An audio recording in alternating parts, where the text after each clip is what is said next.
So welcome back from my main channel. If you watched the video, Go Woke, Kiss a Bloke.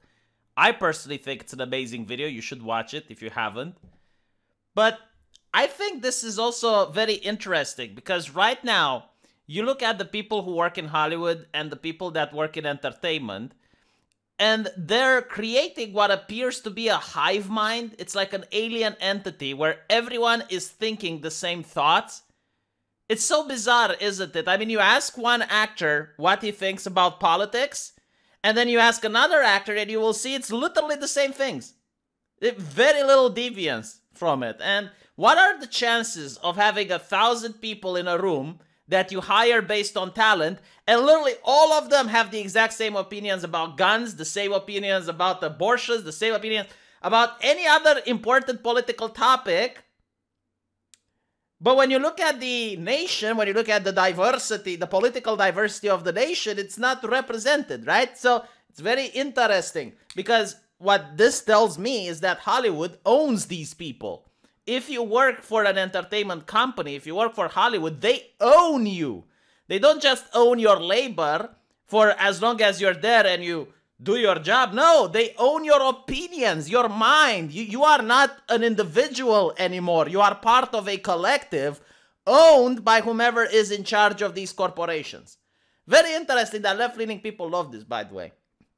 Especially people with hammer and sickles and roses in the bio. They absolutely love the system, and they would want that Hollywood to be a sort of model for the rest of society. Like when you go and you get a job, your boss should own you. They should own your opinions. And if you don't have the correct opinions in your free time, you should be fired. Or if you said something in the past that is not correct, you should be fired. This is the model that a lot of progressive people on Twitter would want everyone in the world to live under. So it's really bizarre, isn't it? But every now and then you get to see an actor that doesn't want to do what he is being told. Like you can see that he steps off from the reservation, like he tries to run away a little bit before they rein him back in. Perfect example, Gina Carano. You know, Disney, very progressive company. Oh my God, do you know how much Disney cares about women? Like I spoke with Mickey Mouse, I was like, haha, I love women. Oh, you have no idea how much I love women. Women, yes, yes, more women. Give me more women. What happens to Gina Carano? A woman that manages to get in a position of power, immediately she's got some wrong takes. Oh, not these types of women. Oh, I don't like these types of women. They have too many ideas. They think for themselves. I only like women that do whatever I tell them to do. That's the type of women I like. The women that I can subjugate and they can do exactly what I tell them. That's pretty much the Disney opinion, right? Because what's the point of empowering women if you only empower them so that they can have your talking points? That's not empowering women. That's using women as a vector so you can get your marketing. So you can push whatever ideology the corporation wants. That's not empowering. That's enslaving. And it's pretty much the same in every company. Now, if you look at CW is a cathedral of the woke ideology. And what's interesting about the woke ideology is that in human history, in the last century, we have two major ideologies that killed millions of people and were some of the most evil ideologies that mankind created. One of them is Nazism, which is an ideology that views the world through the lens of identity politics on steroids. And the other one is Marxism, which views the world through oppressor-oppressed identity on steroids. And the United States managed to create this ideology of wokeism that combines the two. And is now being stuffed down people's throats ad nauseum. It's not grassroots. It's not coming from the ground up. It's not the people that are pushing this idea. No, it's coming from top down. It's like corporations are telling you this is what you need to support. The banks are telling you, if you don't support this, we might take away your credit card. The government is telling people. The academia is telling people. It's not the average Joe. It's not the plumbers that are already concerned. Hey, you know, we got this plumbing community. There's just not enough diversity. No. Right? It's not the people that want to buy these books. I mean, I guess, you know what? People actually do support diversity. They rather buy yaoi. They rather buy manga.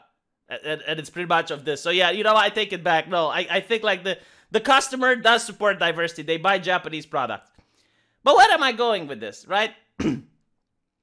This is exactly why I dislike woke ideology. Because a lot of people are like, well, what is wrong with social justice? I'll tell you what's wrong with social justice. This actor actually says what's wrong with social justice. And if you're a person that supports social justice, tell me why you disagree with what this actor is saying. They said it's bold and a new direction. I say they are bandwagoning. Can you disagree with this? Can you disagree that this is bandwagoning and not bold and brave? If it's bold and brave, like I asked in my first video, who are the major powers that are against this? Are the banks against this? Are there other businesses that are going to boycott DC for this?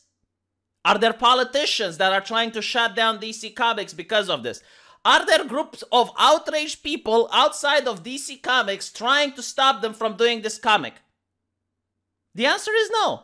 So how is it brave? Which elements of society are trying to prevent them from sharing this message? It is bandwagoning. There's more people approving of this than there's people disapproving. So please stop pretending that this is new. At least that. Give me that, please. If you're into social justice, give me that. Give me the opportunity to stop pretending that this is new. In 2021, in the United States. If it was in Russia, maybe you'd have had a point. But it's not in Russia, okay? But anyway, the actor is now saying Robin of Batman and Robin came out to be bi or gay recently. Who is shocked about that one? He then said, the new Captain America is gay. My daughter is Supergirl, where I played the father. She was gay. So I don't think it's bold or brave or some crazy new direction. If they had done this 20 years ago, it would have been bold and brave. But brave would have him to be fighting for the rights of gay people in Iran, where they will throw you off a building for the offense of being gay. My fucking God, preach, brother, preach. Keep preaching. Look at his face. You know what he's doing? He's preaching. Brilliant sermon. I approve. 100%. He is calling truth to power, as they like to say. He then goes on and says, look, it's hard for me to keep track of all the different Supermen and the different worlds and the adventures, but from what I can gather, it's Lois and Clark's son, John. They said it's a bold and new direction. I say they are bandwagoning. And this is the essence that I want people to take from this. They are talking about him fighting real-world problems like climate change, the deportation of refugees, and he'll be dating a hacktivist, whatever a hacktivist is. I don't know. Why don't they have him fight the injustice that created the refugees, whose deportation that he is protesting? That would be brave. I would read that. Or fighting for the rights of women to attend school and have the ability to work and live, and boys not be raped by men under the new warm and fuzzy Taliban. That would be brave, he says. There is real evil in the world today, real corruption in government overreach, plenty of things to fight against, human traffic, real actual slavery going on. It would be brave to tackle those issues, shine a light on those issues. Look at this man. You know, he's making me gay. I want to make sweet love to him right now. I want to make sweet love to him. I want to be part of the LGBT community. Look at his face. Mwah! He is absolutely right. This is what social justice is doing. It's taking away from issues that genuinely hurt people. Like, for example, when's the last time you heard anyone talk about homelessness? On the media, on the news. Do you know what I got? When I asked the person, it's like, hey, you know, like maybe if we talked about the homeless people as much as the LGBT people, you could improve some lives. And he's like, oh, but there's such an overlap between LGBT and homelessness. And I'm like, you know what? You're right. If there's an LGBT person that's homeless, I care about them. But if it's an LGBT person that's a millionaire, I'm sorry, I just don't have that much empathy, because all my empathy is towards the homeless, towards the people that actually need help. They're the marginalized one. The millionaire can use his money and empower himself. He can use the power of money and get his own power. He doesn't need me. I don't even have the same power that he has. What does he need me for? He can fix his own shit. He's got money. I don't have money. Well, I do, but not millions. So, let me give you an example, and with this I'll end the video. Do you know the last Rambo movie?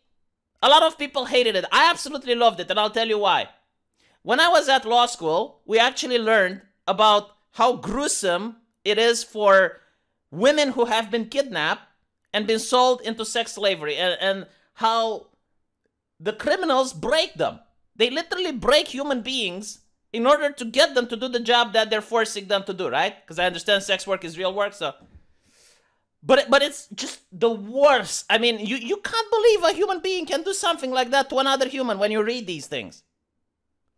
And in the Rambo, Last Blood, I believe it's called, right? You got like that girl that gets kidnapped and she's being forced.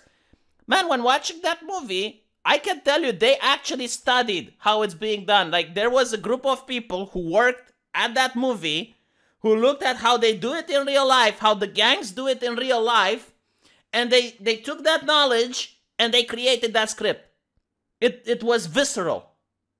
And I think that's one of the reasons progressives hate it. I can understand why Mueller and the Drunkard and everyone else, they hate it, you know, because it doesn't rise to their expectations, but it's Rambo, like, what do you want? You know, I get that. Like, those are valid criticisms, but I'm telling you, like, the reason people who are into social justice hated it is because it shows to people, hey, there's other problems out there in the world.